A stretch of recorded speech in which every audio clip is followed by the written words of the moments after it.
Hey, what is going on there, Guardians? Evade here and welcome back to the channel. Since the reintroduction of Mara Sov after the conclusion of Forsaken's campaign, we've asked ourselves, what now?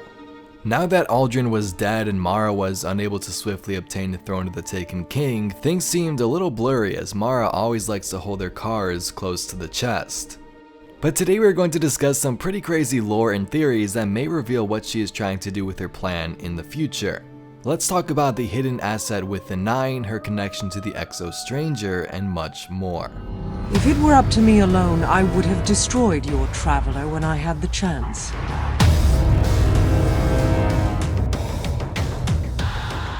They think themselves architects, creators. They would sweep the board if they could. I imagine they are listening even now. My people were born with calamity. Who knows what will awaken when it collapses again.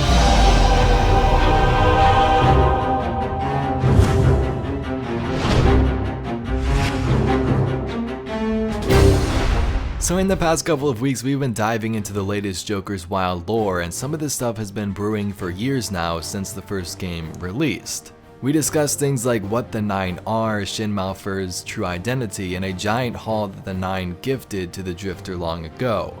So today I want to try and piece together some of this new lore and tie it in with some things that Mara Sov told us in her court many weeks ago. Now none of this is fact and things may seem a little bit sketchy at first, but it's always fun to make these types of videos like Destiny conspiracy type stuff, and I definitely hope you will enjoy. So let's first start with the asset that Mara discussed with the Emissary, and then we'll talk about the Exo Stranger towards the tail end.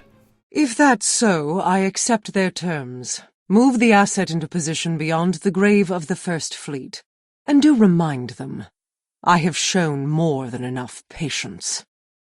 It was a friend once, a confidant. Now it is a shell. Avoid falling into schemes of the Nine. Like the curse on my people, their games never end. All this, and we find ourselves at the whims of so many small minds. Leave now. My next audience does not find the presence of the travelers chosen to be respectful. So we see that Mara tells the Emissary to move the asset into position. This isn't really that surprising that she was making a deal with the Nine in the first place because she's done this many times before. We know that the Nine and the Awoken were partners, and even Osiris was to some extent as well in the past. A great example of this, which is explained in some of the new lore as well, is when Mara gifted the Nine Skolas and they sort of sent him free for reasons explained in the recent cards. The point is, they aren't strangers when it comes to one another, and the Emissary seems to be this bridge for the Nine to communicate with Mara, much like she is for our own Guardian in the Trials and the Reckoning. In a video the same week this little scene played out, I speculated this may be some type of Awoken superweapon. If Mara was planning for the arrival of the Darkness or the tetrahedron ships, maybe this weapon in the asteroid belt would slow or hopefully halt the fleet's progression towards Earth. Now of course then we were like, what the heck would the Awoken have in their possession to be this some type of super weapon? Now the only thing we thought of at that point was the last remaining Harbinger that the Queen has in her disposal. This specific Harbinger was not used during the Battle of Saturn and the fight against Oryx and could still play a big part in the war to come, but to me it just doesn't really seem to fit. She says move the asset into position, meaning something pretty large that needs to be moved, not a magic power like a giant space beam.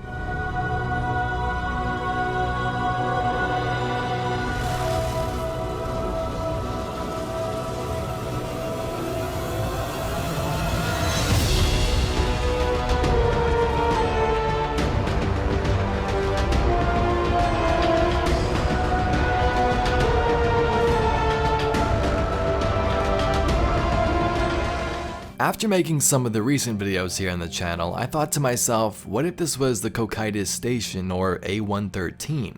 We know that this haunted space station is now in control of the Nine and has many gates located inside of it that they are trying to become physical to enter our realm. We also know that the Awoken have some control or keep a very close eye on the vessel itself, as they've moved it many times and also planted some nuclear warheads on it in case anything went wrong. Some of the new cards explain how this thing was around Ceres, but Ceres got destroyed, so then the Awoken decided to pull it into a heliocentric orbit so they can watch over it in the future. So this brings up the question, was Mara speaking about this abandoned ship? Move it into position so the Nine could possibly use this to their advantage, and if that failed, maybe even detonate those warheads. Now that definitely does seem pretty epic, but this is just the beginning. So that information is mostly fact, but Cocytus might actually have been a Golden Age ship that contained an antimatter weapon of destruction. Here's the card from back in Destiny 1.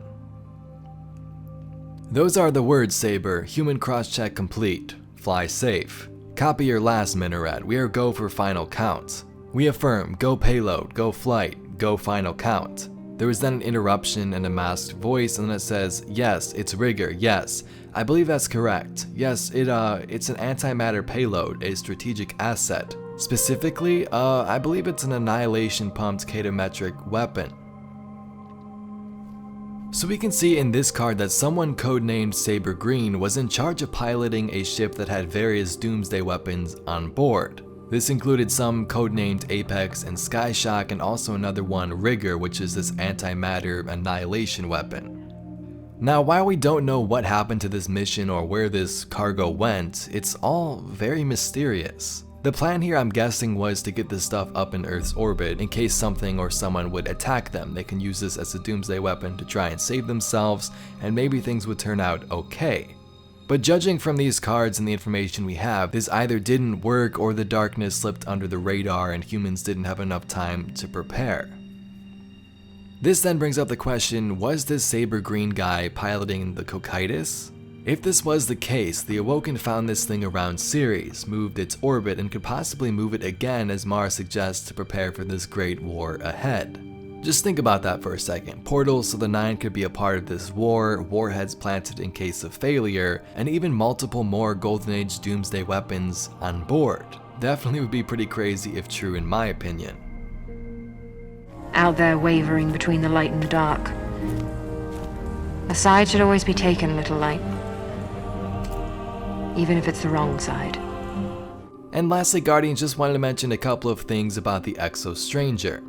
So we know from the last Queen's Court visit with Mara Sov herself, she had a vision of the Exo Stranger. When there is too much darkness in the universe, light must cast it away.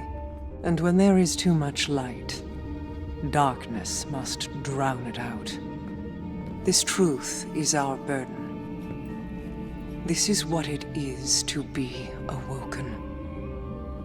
I dreamt of a friend I will come to have. She will tell me a side should always be taken, even if it's the wrong side. I think I should like her. The next act is about to begin, and I do not know when I will return. Fear nothing. Vow to no one. We will meet again. One day. So it would seem that the Stranger may be relevant again sometime soon and can possibly work alongside the Queen of the Awoken. Now, if you've been playing the Reckoning activity in Destiny 2, you may have got some interesting dialogue, and here it is. The Queen and her hunters send their regards. Now, this of course isn't confirmed to be the Exo Stranger, but what are some of the other options if it isn't? Possibly Eris Morn, maybe Aldrin Sov himself? Now, I find the second one there to be a little less of an option, but you never know, right?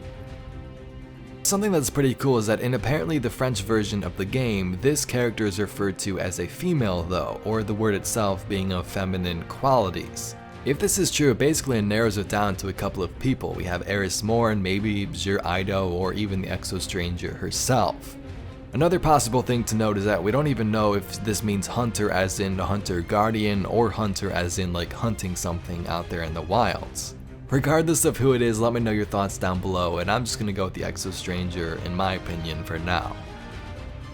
Anyway, Guardians, thank you so much for tuning in to today's video. If you'd like to see more theories and mysteries just like this one, be sure to subscribe to the channel. Anyway, thanks for watching. My name's Evade, and I'll catch you Guardians in the next one.